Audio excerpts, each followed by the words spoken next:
আসসালামু আলাইকুম। আজ চলে যাচ্ছি প্রকৃতির পরিবেশে আপনাদের কিছু দেখানোর জন্য। আমাদের গ্রাম বাংলা দেখেছেন ঝাল কি পরিমাণে হয়েছে, এই যে প্রচুর পরিমাণে। এগুলো ঢাকার লোক কোনোদিন দেখতে পারবে না, কারণ এই প্রকৃতির পরিবেশ সবার জন্য না, সবাই আসলে উপভোগ করতে পারে না। ভাই জালে কিন্তু মারাত্মক জাল ভাই, প্রচুর জাল। এই যে জাল খাই ফেলবো না, না না না গালে দিয়েন না। এই যে গ্রাম বাংলার ভেতরে আসলে বৃষ্টি হলে মানুষের যে কত দুর্ভোগ পথে, এটাও আপনাদের আজকে তুলে ধরবো।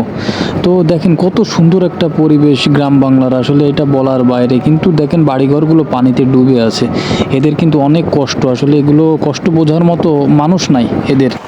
কাকা ভাইজান মাছ আসছে না, মাছে মাছ এখনো বেরোই পারিনি সেই কায়দায়, বুঝছেন।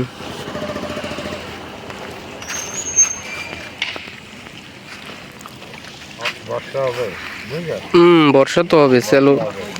স্যালো সব দৌড়ই বেড়াচ্ছে দেখতেছি পানির উপর দিয়ে।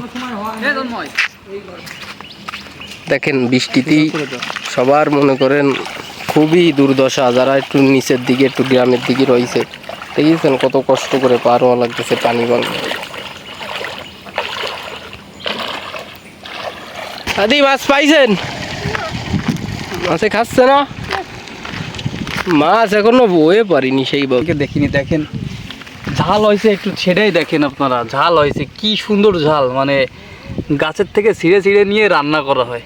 মানে এরপরে আর কোনো কিছু কি লাগে? এই প্রকৃতি, এই পরিবেশ দূর চোখ যাবে আপনার, এত সুন্দর লাগবে চারিপাশটা। আসলে আপনারা বুঝতেই পারবেন না যে এত সুন্দর একটা প্রকৃতি। এখানে আসলে না মনোমুগ্ধ হয়ে যাবেন পুরা। যারা বাইরে থাকেন, যারা শহরে থাকেন, তাদের জন্য পারফেক্ট একটা জায়গা। সমস্যার আছে এই, আর ওই যে শেখ হাসিনা কটা ঘর করে দিয়েছে, ওই যে দেখেন লাল লাল, দেখছেন লাল লাল। এগুলো কিন্তু সব সরকারি ঘর। আমরা চলে আইছি একদম গাজীপুরের একদম শেষ মাথায়।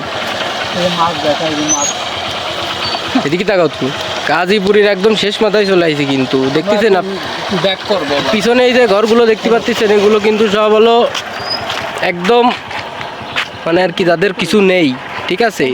কাকা যাচ্ছে আমাকে কালাদা সবার দাদা গাছে পেঁপে মানে পড়ে রয়েছে।